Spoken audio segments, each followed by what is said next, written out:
pada kelas 10 IPS. Nah, pada hari ini kita akan membahas materi baru yaitu indeks harga dan inflasi. Jadi, persiapkan diri kamu di rumah, tetap semangat belajar. Salam sehat, salam SMD, semangat fraternitas Dinar. Indeks harga dan inflasi. Tujuan pembelajaran dengan sukacita dan penuh semangat. Setelah mempelajari materi ini, siswa mampu menjelaskan pengertian dari indeks harga, siswa mampu menjelaskan tujuan perhitungan indeks harga dan menjelaskan metode perhitungan indeks harga dan inflasi. Nah, indeks harga, apa itu indeks harga?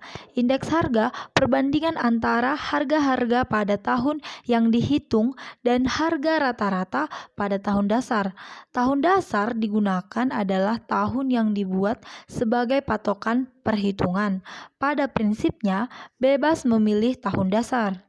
Tetapi, agar perhitungan angka indeks harga nasional tahun dasar dipilih sebaiknya adalah tahun ketika kondisi perekonomian dalam keadaan stabil dan tidak terlalu lama dengan tahun yang akan dihitung.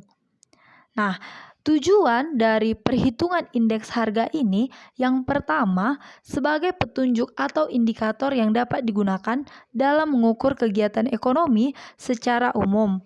Nah, yang kedua, indeks harga perdagangan besar dapat memberikan gambaran tren atau kecenderungan dalam perdagangan. Nah, yang ketiga, anakku, indeks harga konsumen itu dan indeks harga biaya hidup dapat digunakan untuk menetapkan gaji dan perubahan.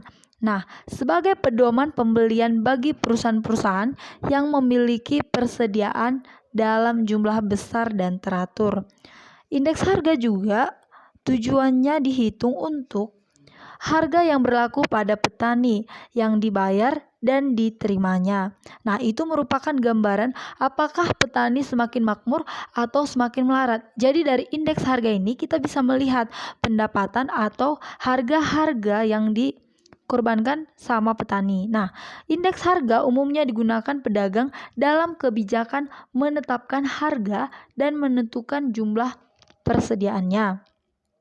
Nah, metode dalam perhitungan indeks harga ini dibagi menjadi dua. Yang pertama, indeks agregatif tidak terimbang dan indeks agregatif terimbang. Nah, kita lihat indeks agregatif tidak terimbang ini, perhitungan indeks harga agregatif tidak terimbang mudah dan sederhana sebab hanya menjumlahkan harga rata-rata untuk tahun yang dihitung lalu dibandingkan dengan jumlah harga pembanding. Pembanding di sini maksudnya adalah tahun dasar, tahun awal. Nah, yang kedua, indeks agregatif terimbang berbeda dengan indeks agregatif tidak terimbang. Di sini indeks agregatif terimbang ada beberapa metode menghitungnya, yaitu metode Liefres dan metode Pasce.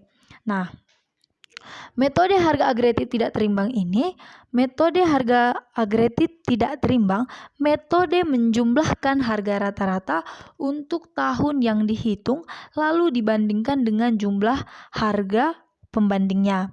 Dengan rumus PON sama dengan delta PN per delta PO dikali dengan 100. Nah, di mana PO0 ini angka indeks harga tahun N atas dasar tahun O. Nah, sedangkan PN itu harga pada tahun yang dihitung indeksnya. PO di sini harga tahun dasar atau tahun awal. Sedangkan sigma itu adalah jumlahnya. Nah, di sini ada contoh soal. Nah, di sini ada jenis bahan pokok. Di situ ada terdiri dari beras, ikan, minyak, gula. Nah, itu ada di situ tahunnya. Di tahun 2012 beras sekitaran 5.500. Nah, di tahun 2013 sekitaran 6.300 rupiah. Nah, di situ ada sekitaran jenis bahan pokok yang kedua itu ikan asin. Itu dihitung dengan per kilonya 26.000, sedangkan di tahun 2013 30.000. Nah, minyak kelapa per kilo di tahun 2012 7.800 rupiah, sedangkan di tahun 2013 naik menjadi Rp13.500. Nah, kita lihat harga garam per kilo pada tahun 2012 itu sekitaran Rp6.800. Di tahun 2013 juga Rp6.800. Artinya harga tahun 2012 dengan 2013 sama. Nah, minyak tanah pada tahun 2012 itu sekitar Rp2.000. Nah, sama juga dengan tahun 2013. Kita lihat harga mie instan di 2012 Rp3.000, sedangkan di 2013 Rp4.000. Nah, selanjutnya susu kental, kaleng, telur ayam.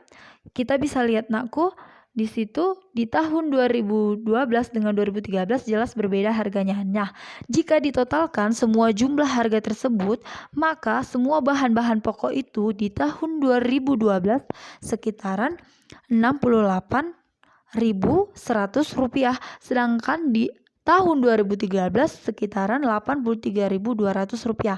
Nah, tadi untuk mencari indeks harga di mana sigma VN per sigma PO dikali 100. Nah, kita lihat, kita mau mencari di indeks harga 2013. Jadi tinggal masukkan angkanya 83.200 per berarti tahun dasar. Tadi di tahun dasar di sini yang maksud tahun awalnya. Tahun awalnya mana di sini? 2012. Berarti masukkan 2012 itu sekitar 68.100 dikali dengan 100, hasilnya 22,17%. Nah,